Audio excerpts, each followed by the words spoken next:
Estamos ya con el ex candidato presidencial Hernando de Soto, quien nos atiende. Él está en Lima, él se encuentra en Perú.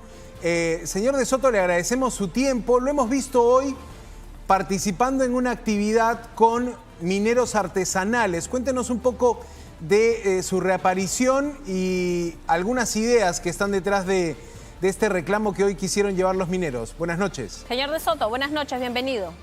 Buenas noches, muchas gracias por la invitación.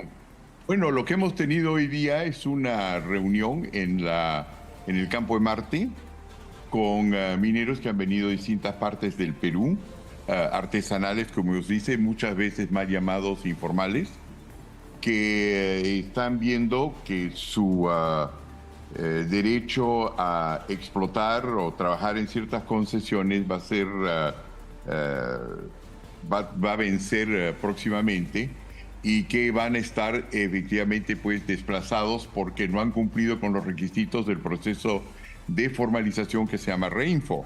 Como todos sabemos, es un proceso que es de nunca acabar. Una muy pequeña cantidad de personas se han formalizado, porque los requisitos para ser formal, entre comillas, son enormes. Entonces, lo que nosotros hemos estado trabajando y lo que ellos nos han pedido es que adelantemos o pongamos en conocimiento de la opinión pública, de ellos también, del Estado y todas las partes interesadas, un proceso mediante el cual la formalización puede funcionar. Y efectivamente es lo que vamos a hacer. Esencialmente lo que nosotros queremos es que el proceso de formalización es básicamente el tratar de incumplir una serie de cosas que, por lo menos en el caso del Perú, nuestros mineros no pueden cumplir. Una serie de requisitos que son absolutamente inútiles, pero que se puede sustituir por un proceso cuyo objetivo es, como uno que tiene o una concesión o un derecho a una licencia social en el Perú sobre yacimientos mineros, cuáles son los trámites que tiene que hacer necesariamente para cumplir lo indispensable para llegar a vender en los mercados extranjeros. Claro. Ustedes saben que parte de lo que nosotros tenemos solamente se vende en mercados extranjeros, y capitalizarse ahí, y con eso, que tomaría una fracción del tiempo lo que tenemos actualmente en el Perú, no proponerle al Estado, a quien sea que esté en el poder, el proceso mediante el cual se puede formalizar no solamente la minería, sino todos los productos que exportamos en el Perú. De eso se trata. A propósito de la minería informal, es un tema además que usted siempre ha abordado desde que tenía su campaña electoral. Ayer el presidente del Consejo de Ministros hablaba de la necesidad para recuperar el PBI, para recuperar la economía, de impulsar proyectos mineros, pero en este caso formalizados, digámoslo así, como Conga y como Tía María. ¿Usted está de acuerdo con ello? Yo estoy de acuerdo que hay que reactivarlos, pero la razón por la cual no se reactivan no tiene nada que ver con las fuentes de inversión en el exterior o las personas en el Perú que están invirtiendo, sino tiene que ver con el hecho de que ninguno de estos proyectos es autorizado o visto con amistad por la gente local, ¿no?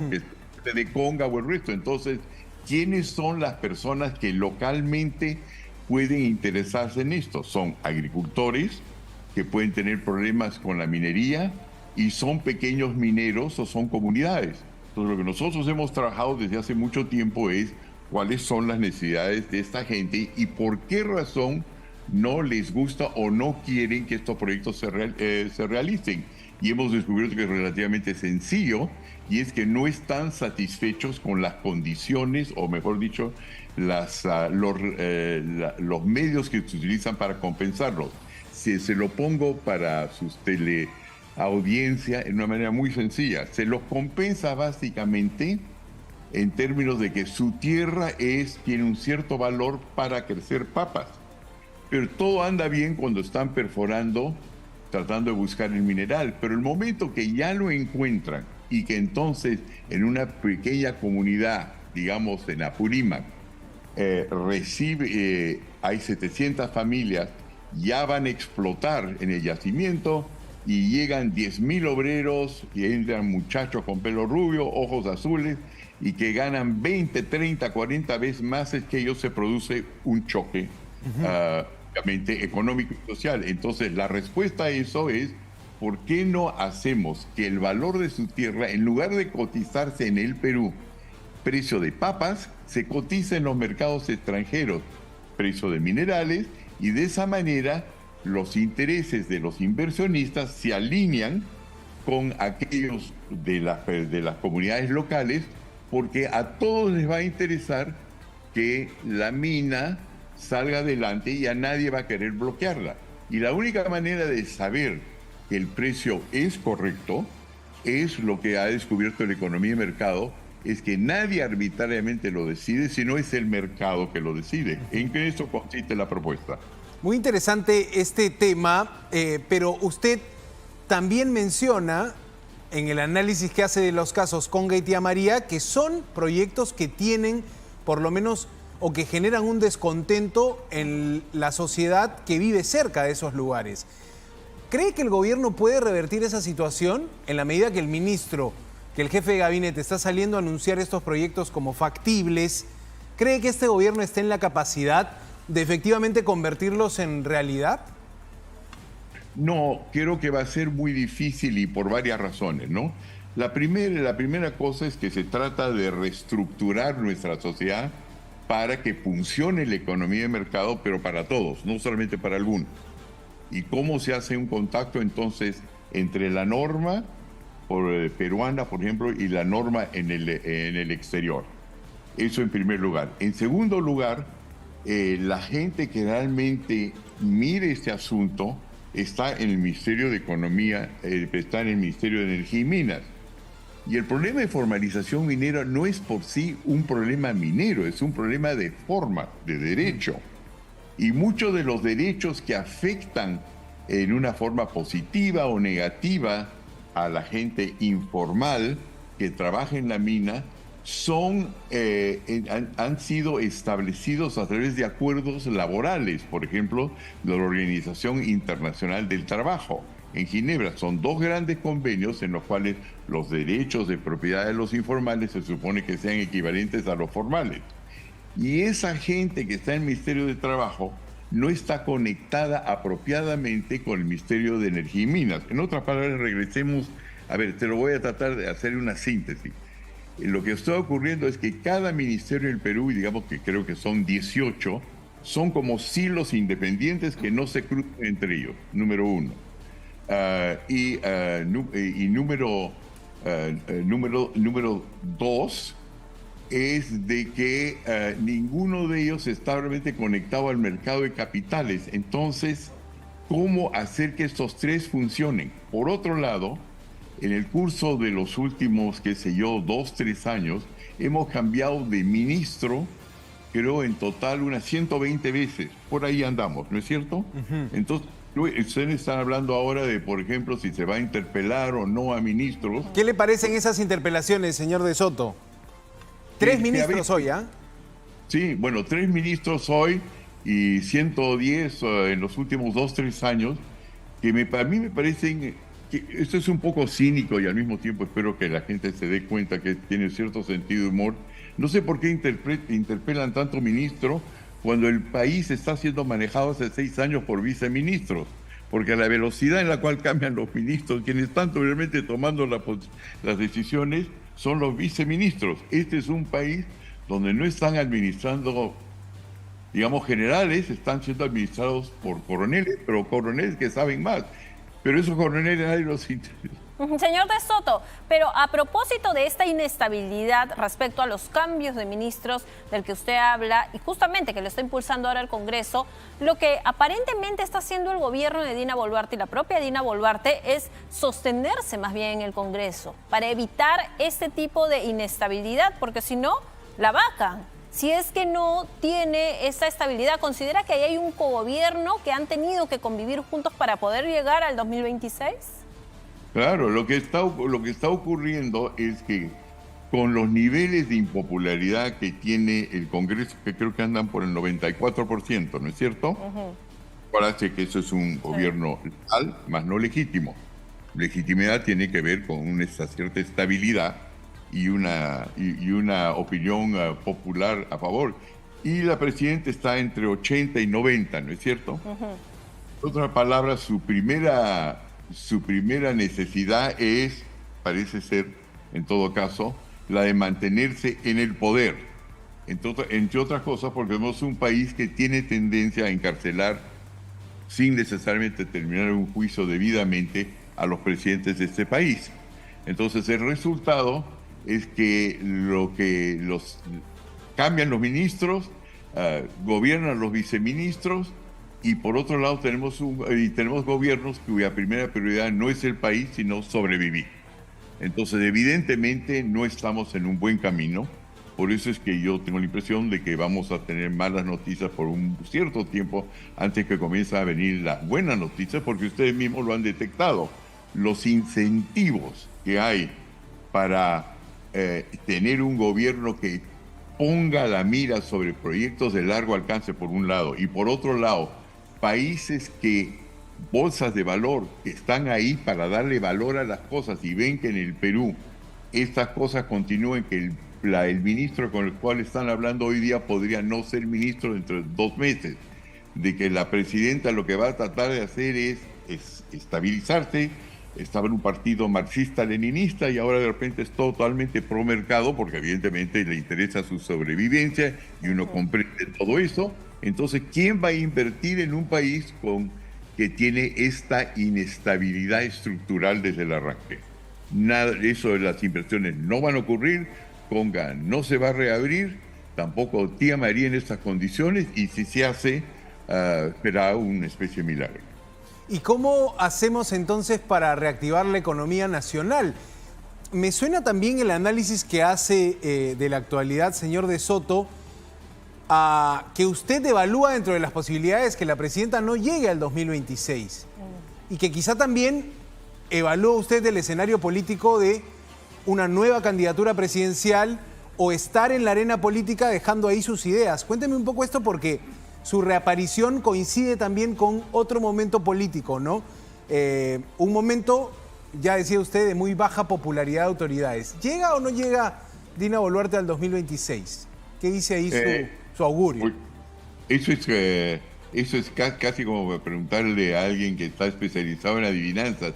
No sabemos, pues, una crisis política, un escenario en el cual hay una manifestación popular y hay muertos, heridos o lo que sea.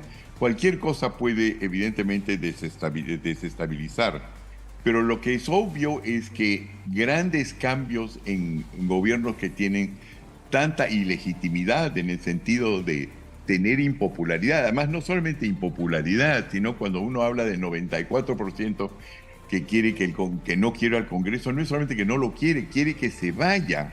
Va a ser muy difícil lograr un cambio. Por eso es que efectivamente que yo he dicho que la primera cosa que es interesante es que ahora el Perú sí sabe que hay que cambiar las cosas por el problema de seguridad, ¿no es cierto? Que es importantísimo. En segundo lugar, porque ahí están las noticias claramente que las inversiones casi en todos los campos han bajado, ¿no es cierto? Entonces, en las elecciones pasadas, cuando yo era candidato, yo hablé de esos temas, pero todavía no eran prioridad, porque el Perú, mal que bien, seguía marchando hacia adelante, pero ahora ya es obvio cuál es el cambio. Entonces, cualquier campaña electoral que habría, ya por lo menos tendríamos clara en la mira cuáles son los problemas que tenemos y tomaríamos las medidas de corrección. Y lo antes que eso ocurra, lo mejor, porque si no vamos a perder 2 años, ¿no es cierto? Y el hecho es que, claro, en 2 años seguimos teniendo enormes reservas de cobre, enormes reservas de plata, enormes reservas de oro, probablemente una enorme cantidad de litio, que tendrá enorme valor en el mercado. Pero si no agarramos el tranvía ahora, el hecho de tener esas reservas va a pasar. En otras palabras, la gente va a ir y va a invertir en Zambia, va a invertir en Indonesia, en cualquier otro país donde de repente no tienen tantas reservas, pero por lo menos tienen una estabilidad y unas reglas del juego y ministros que se quedan en su posición por lo menos 3 o 4 años, ¿no?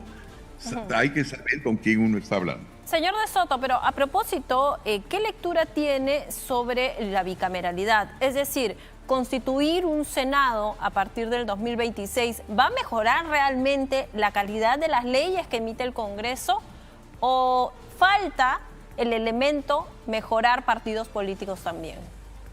Claro, todo lo que usted dice es absolutamente cierto. Yo le agregaría todavía otra cosa más. Y es el hecho de el meollo mismo del problema. El meollo mismo del problema es la calidad de las normas peruanas.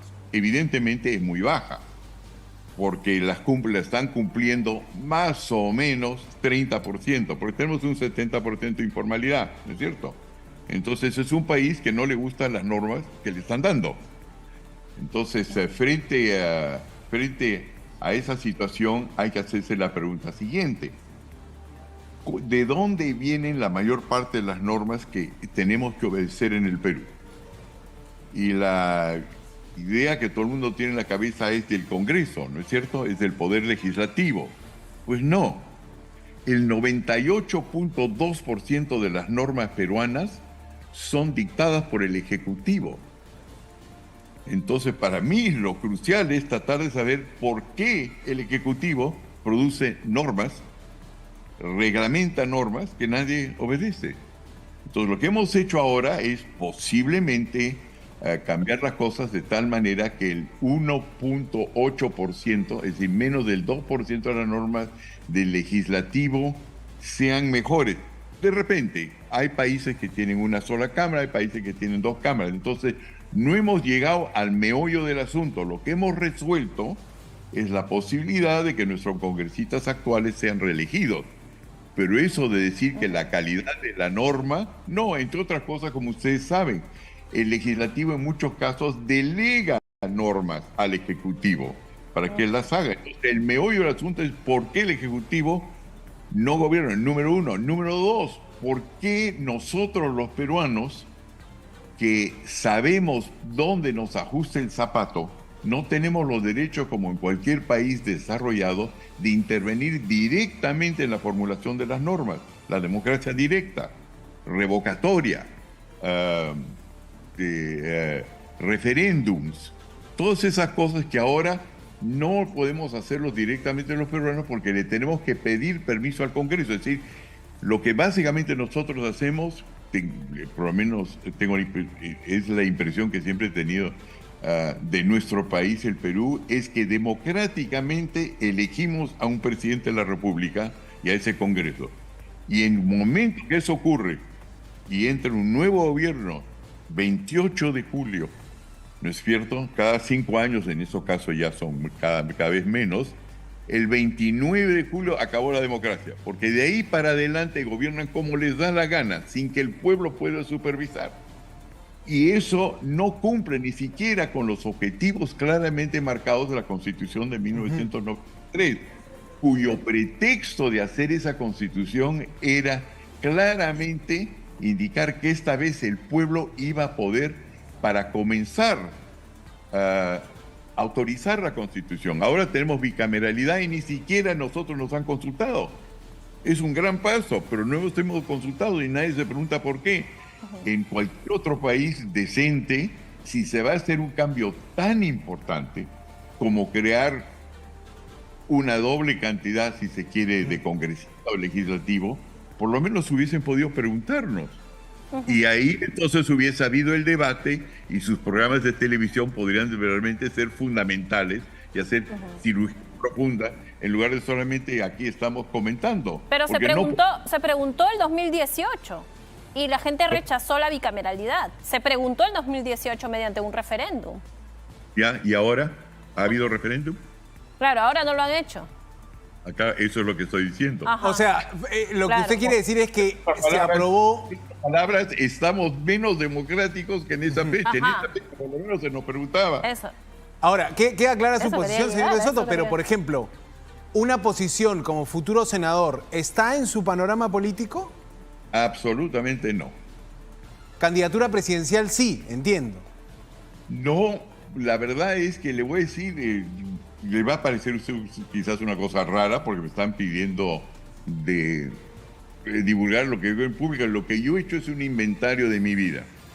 Hay varias cosas en el Perú a las cuales hemos contribuido, como ustedes saben, incluyendo la Constitución de 1993, incluyendo las medidas de ajuste que han llevado a tener un país con una inflación sumamente baja.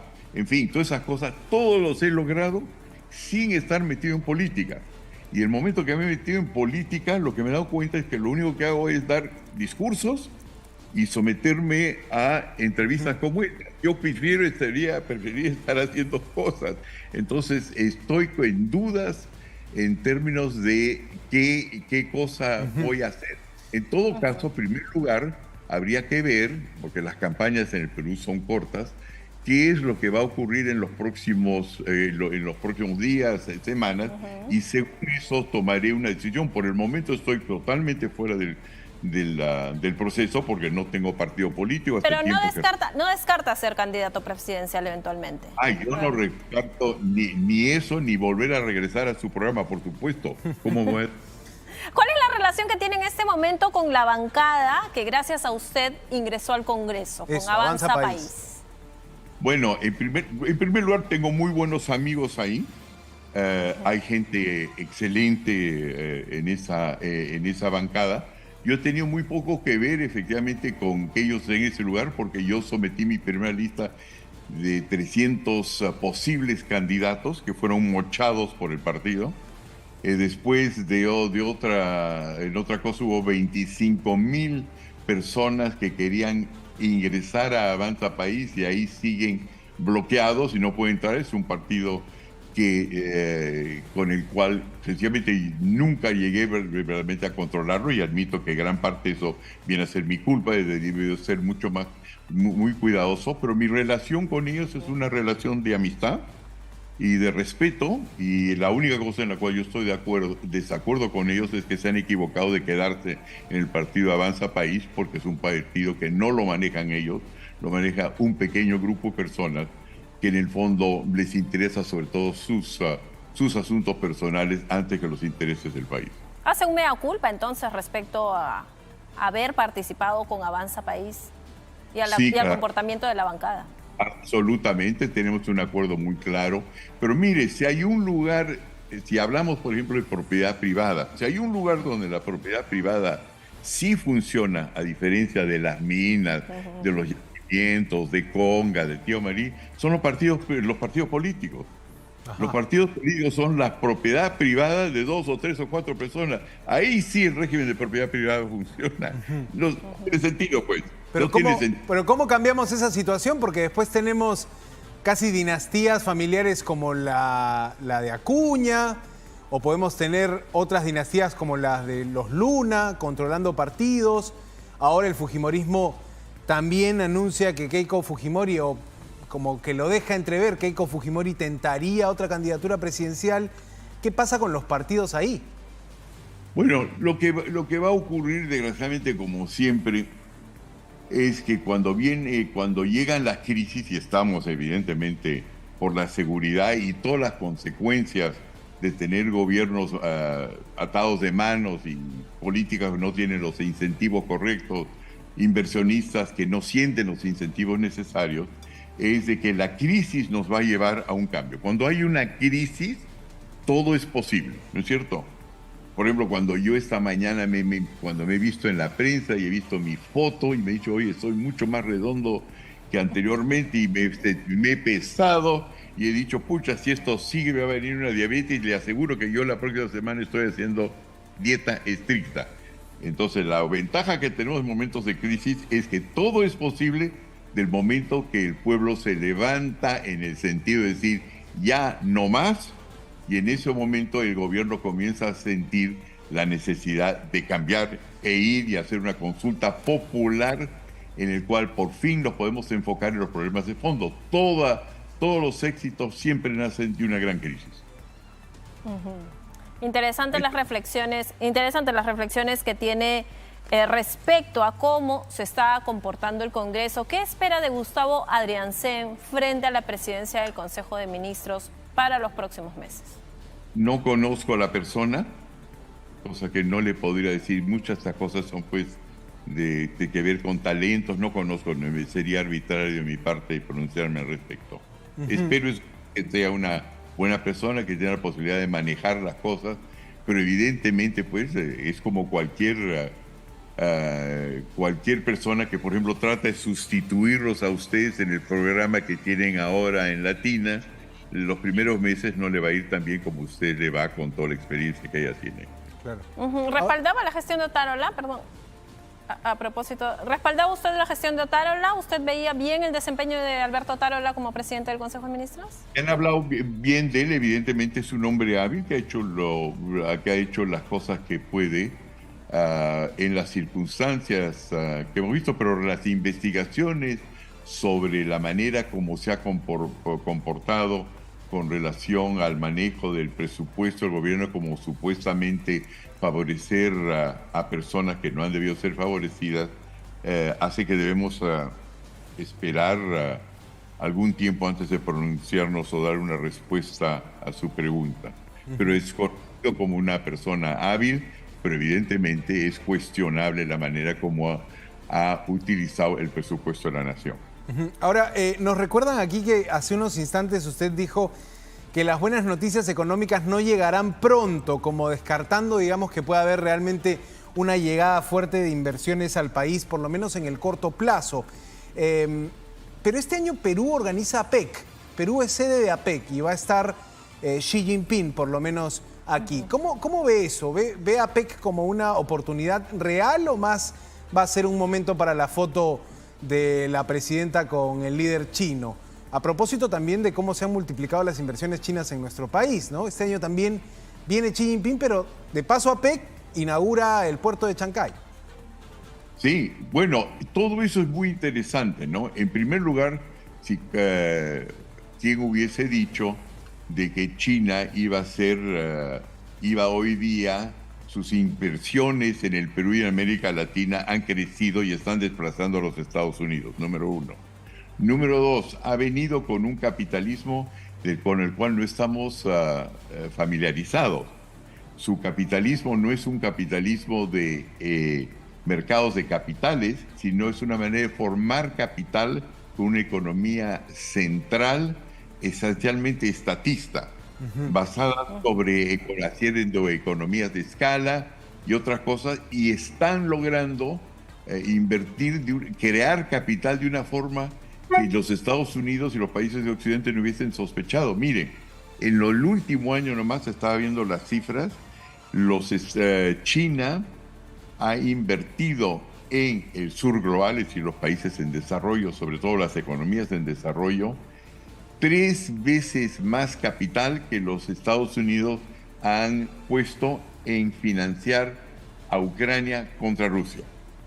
Están creando más capital, entonces algo de nuevo tienen ellos. Es decir, que ahora los Estados Unidos y Occidente tienen un reto que no es solamente a ver si le hacen caso a América Latina, sino que para todo lo que se refiere a capital de inversión, a diferencia de dinero, los chinos están siendo aparentemente más eficientes.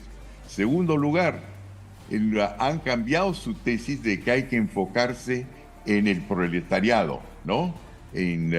Como lo hacían anteriormente, en el campesinado pobre. Se han especializado en cómo básicamente marketearse frente a un gobierno extranjero. Entonces usted tiene que en sus inversiones están formando una nueva clase política.